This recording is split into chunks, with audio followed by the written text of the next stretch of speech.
ایک چاندنی رات میں گھنا جنگل ایک خوفناک خاموشی میں نہ رہا تھا جو کبھی کبھار پتوں کی سرسراہٹ اور دور دراز جانوروں کی آوازوں سے ٹوٹتا تھا۔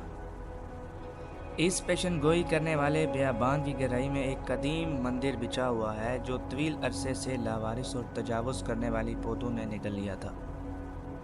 لیجنڈز نے ایک ظالمانہ روح کے بارے میں بات کی جس نے مندر کو پریشان کیا، ایک انتقامی ہستی جو ایک المناک ماضی سے جڑی ہوئی تھی۔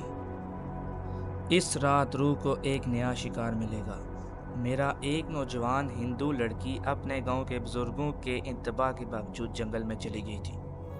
تجسس کے امتزاج اور حرام کو تلاش کرنے کی سنسنی سے کار فرما وہ بمشکل نظر آنے والے راستے پر محتاط انداز میں چلی۔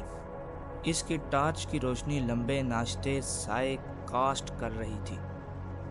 میرا ہمیشہ پرانے مندر کی کہانیوں، ایک پجاری کی کہانیوں سے متجسس رہتی تھی جس پر ظلم ہوا تھا اور جس کی بے چین روح اب بدلہ لینے کے لیے جنگل میں گھوم رہی تھی۔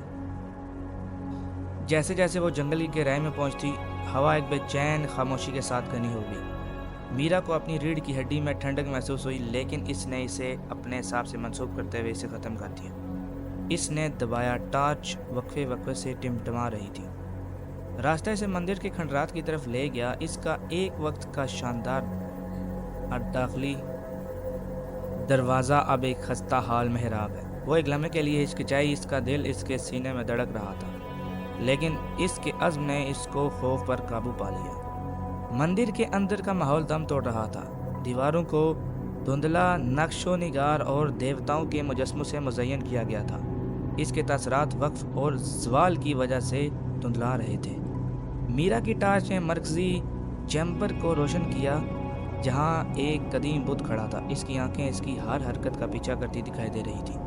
اسے دیکھے جانے کا زبردست احساس ہوا۔ اچانک ٹارچ باہر چلی گئی، اسے مکمل اندھیرے میں ڈوب گیا۔ گھبراہٹ اس کے ذریعے بڑھ گئی جب وہ اسے دوبارہ آن کرنے کے لیے بھڑک اٹھی۔ گپ اندھیرے میں ایک نرم بھوت براگ ہوا کو برنے لگا، جیسے دور کی بانسری کی ماتمی آہٹ۔ میرا کی سانس حلق میں اٹک گئی جب اسے آواز قریب آتی محسوس ہوئی۔ اس نے خود پر سکون پانے کی کوشش کی، اپنے آپ کو یہ بتانے کی کوشش کی کہ یہ صرف ہوا ہے، لیکن گہرائی میں وہ جانتی تھی کہ اس سے کہیں زیادہ خطرناک چیز ہے۔ راگ بلند ہوتا گیا اور میرا نے اپنے اندر ایک سرد موجودگی محسوس کی۔ اس نے مڑ کر دیکھا اور وہاں ایک بت کی چمک سے روشن روایتی لباس میں ایک عورت کا روپ تھا۔ اس کا چہرہ غم اور غصے کے تاثرات میں مڑ گیا۔ بھوت کی آنکھیں کھلی تھی اور اس کے بال اس کے گرد سیاہ ٹینڈر کی طرح بہہ رہے تھے۔ میرا کی جبلت اسے جلانے کے لیے چیخ رہی تھی، لیکن اس کی ٹانگیں سینے کی محسوس ہوئی۔ بھوت قریب آیا، اس کی شکل ہوا میں موم بتی کی طرح ٹمٹما رہی تھی۔ تم نے میرے آرام میں کیوں خلل ڈالا ہے؟ روح کی آواز گونجی، مایوسی اور غصے کے ٹھنڈک آمیز سے بھری ہوئی تھی۔ میرا نے بولنے کی کوشش کی مگر کوئی لفظ نہ نکلا۔ وہ خوف سے مفلوج ہو گئی تھی۔ ایک لمحے میں بھوت اس پر ٹکرا گیا اور میرا نے اپنے گلے میں برفیلی گرفت محسوس کی۔ وہ جدوجہد کرتی رہی، سانس لینے کے لیے ہانپ رہی تھی، لیکن بھوت کی طاقت بہت زیادہ تھی۔ جیسے ہی میرا کی بینائی دھندلی ہوئی، اس نے روح کے ماضی کی چمک دیکھی۔ ایک نوجوان پادری کو انہی دیواروں کے اندر دھوکہ دیا گیا اور قتل کر دیا گیا۔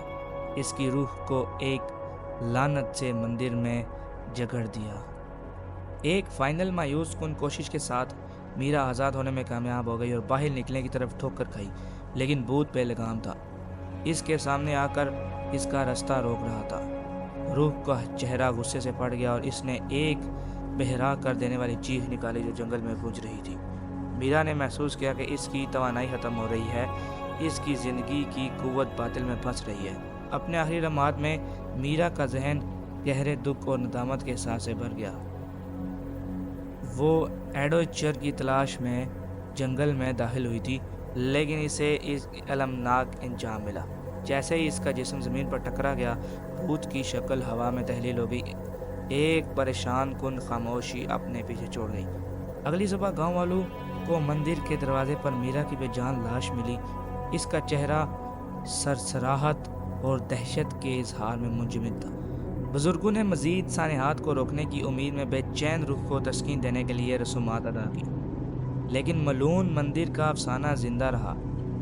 اس انتقامی بھوت کی ایک سنگین یاد دہانی جو جنگل کو ستاتا تھا۔ آج تک گاؤں والے خاموش لہجے میں اس رات کے بارے میں بات کرتے ہیں جس رات میرا پر روح نے دعویٰ کیا تھا۔ وہ دوسروں کو خبردار کرتے ہیں کہ اندھیرے کے بعد کبھی بھی جنگل میں داخل نہ ہو، کیونکہ ظالم پادری کا بھوت اب بھی ان لوگوں کا انتظار کر رہا ہے جو اس کی ابدی نگرانی میں خلل ڈالنے کی ہمت کر رہے ہیں۔